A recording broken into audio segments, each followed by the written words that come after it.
I shall be brief about Australia and prevention of suicide because I'm not an expert on prevention. I'm an old age psychiatrist, so I know quite a lot about preventing or trying to prevent suicide in old age. I don't see children in my practice, but I have learned quite a lot about suicide among the young because I'm involved with suicidology. And so I think it's appropriate first to look at the rates of suicide in Australia in order to think, what do we need to prevent now? What do we really need to focus on?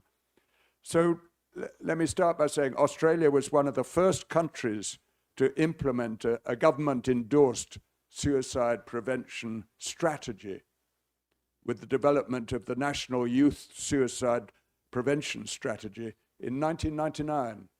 Now, I know you've been going probably longer than that, and you are among the leaders in this field, so I'm looking forward to hearing Professor Wu's talk in a little while. Suicide Prevention Australia is the national peak body for the suicide prevention sector.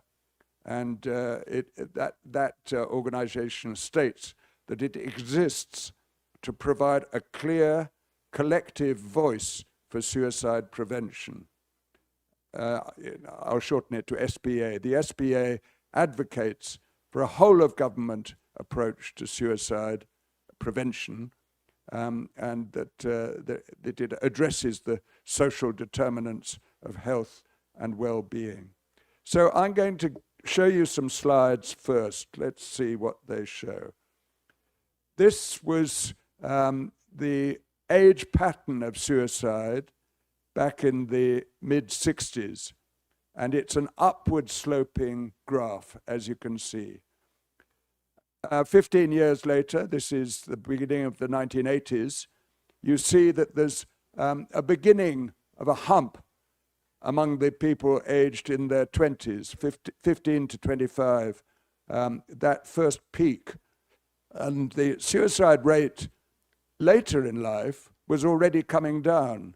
There'd been a considerable drop in suicide of the middle-aged and of fairly old people. Still the same rate among very old males. This, I should emphasize, is a male picture. So moving on, this is the astonishing change in the age pattern of suicide in Australia in the late 90s. And this was the peak period for suicide among young people. And you've got to ask why. That rate is up to about 38 per 100,000. Those of you who know about the figures, that is about 2 or 3 times the rate that you have in Taiwan, the suicide rate across the whole population.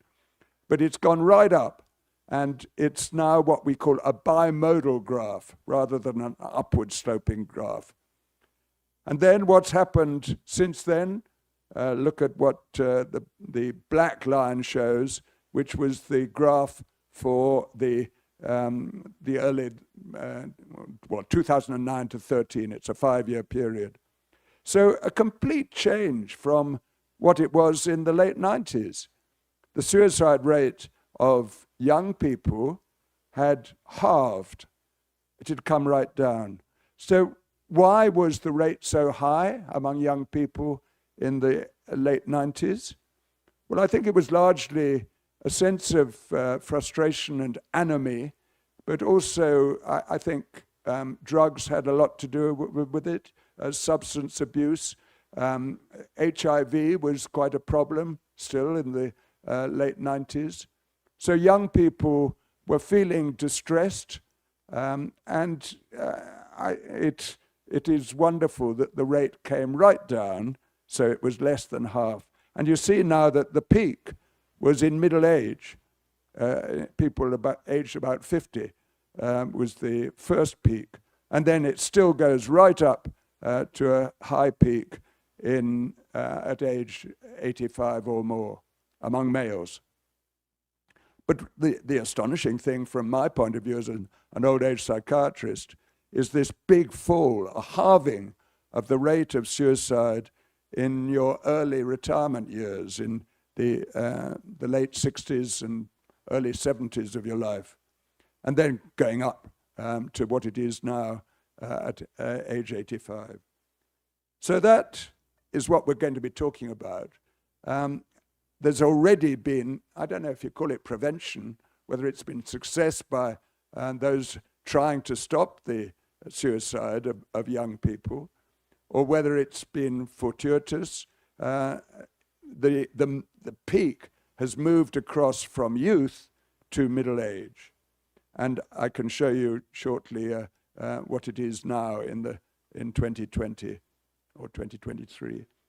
But this is what I really want to talk about today, which is the age pattern of suicide among people from an indigenous background in Australia. The population of indigenous people and people from Torres Strait Islands is about 3% of the total Australian population. And we could talk a lot about indigenous people, and I'd be interested to hear what the situation is in Taiwan. But here's the peak rate of young males was about 90 per 100,000 at the time this graph was taken. It's difficult to get the exact figures now, but this was in the early part of this century, 2001 to 2010 among the males. And the lower line is the age pattern for females. As you see, it's higher than it would be for the non-indigenous population, but it's still pretty low and flat throughout early life, 20s, 30s, 40s, 50s, and then it falls. But it also falls right down among the elderly population of the people of indigenous background, falls right down in old age. Complete contrast to the white population in Australia. And this is comparing the male rate in the 60s and more recently, and as I'll show you, it's fairly similar now, the bimodal pattern. This is the pattern in 2020. You see that the rate among young people at age 20 to 24, males, has gone up since that previous diagram, which shows that it was about 15 per 100,000 at age 20 to 24. And now, in 2020, it's gone up to about 25 per 100,000. Now, we could wonder why that has happened, but it certainly shows that if we were relying on the prevention group that are trying to prevent suicide, it hasn't worked. The suicide rate recently has gone up, but not nearly as high as it was back in the late 90s. So why the changes? The rise in male youth suicide rate and then the fall, and this big fall in the old age suicide rate. I could talk about the latter. Is it due to better treatment, a better treatment of elderly people by the government? All sorts of reasons, but we won't talk about the elderly. But we can talk about youth. And what about the women? Well, that's pretty simple. It's just stayed flat. This is both indigenous and non-indigenous people. It's combining those populations. And it's been exactly the same since the early 80s through the 90s. And I'll show you a picture of the females population at the moment to show what that's done. So what about, I've shown that already. I'm moving backwards by mistake. I'm moving forwards now. This is just to compare with Taiwan, your age patterns for males and females. And it sort of looks rather flat for the males in this picture because the scale is different from previously. But as you see, Australia is a very different pattern from Taiwan, where you go right up in old age. The suicide rate of elderly males is far higher than we've got in Australia. And the same applies to women. To what extent can the differences over time be explained by circumstances affecting groups within these populations? Is it a period effect? What's going on in Taiwan or in Australia? To what extent might the differences be explained by ongoing biological, racial, and genetic factors?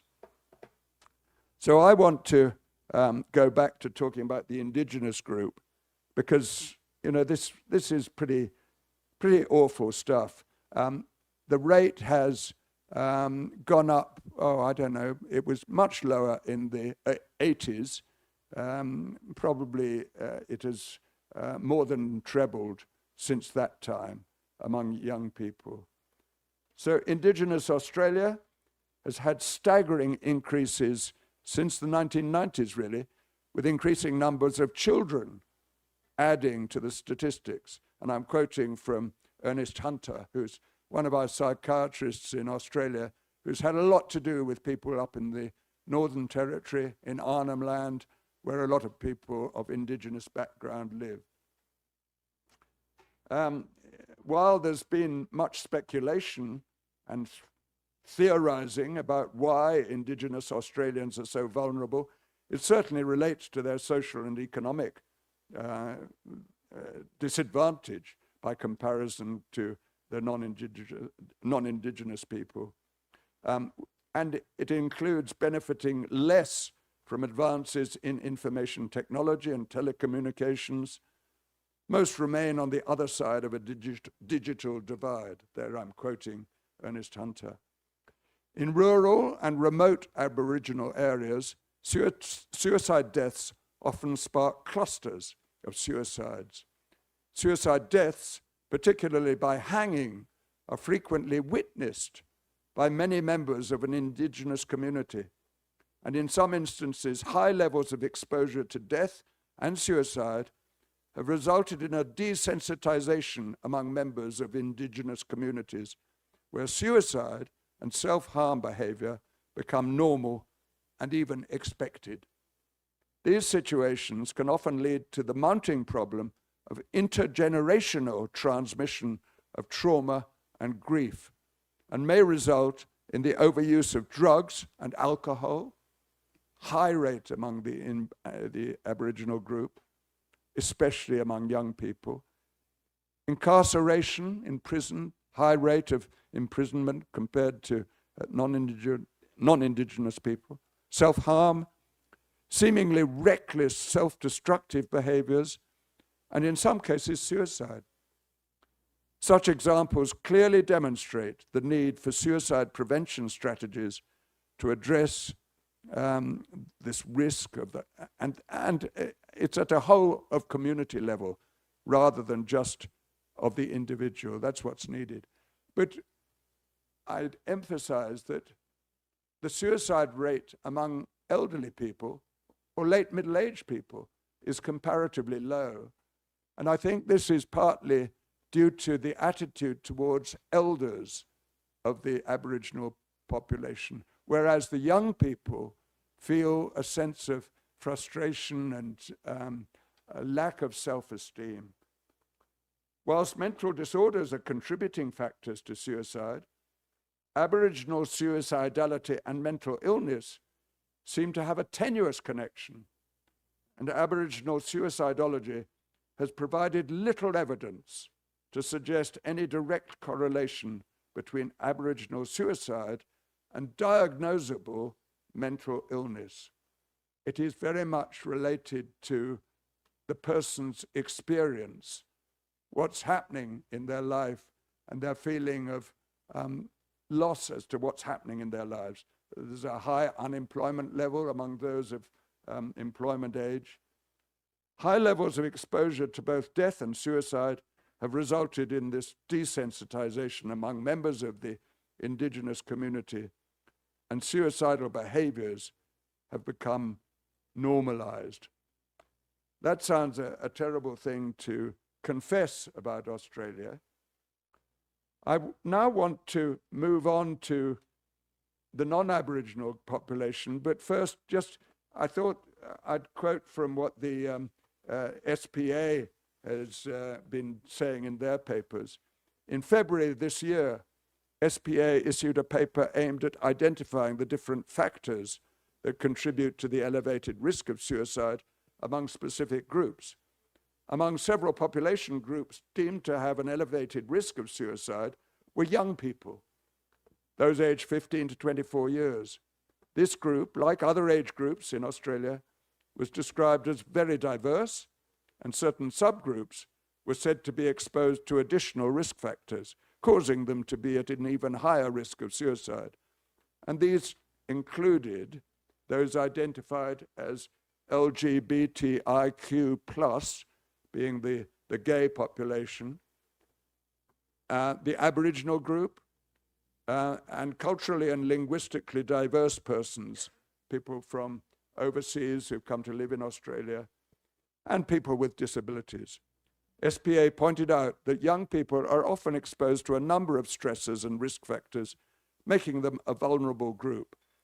Young people, more than older people, commonly identify interpersonal problems, and this is the non-Aboriginal population I'm talking about, as a precipitating factor. They're more likely to be diagnosed with a personality disorder rather than a mental disorder. And with this in mind, I refer to another paper from SPA dated August 2023, entitled Socioeconomic and Environmental Determinants of Suicide, abbreviated to SEEDS. These determinants are ongoing and can be exacerbated by lack of access to services, harms from social media and technology, commercial factors, and access to means. And I suggest that the following listed SEEDS can be viewed as important in relation to young people in Australia. And first, let's go back to the Aboriginal group. Among the SEEDS, there's damage to cultural continuity and connectedness. Aboriginal elders commented there are high rates of youth suicide related to lack of exposure to Indigenous cultural knowledge and language. Research found that among Indigenous peoples living in disadvantaged communities in Australia, there are lower suicide rates in areas which have high levels of cultural connectedness. You understand what I mean by that?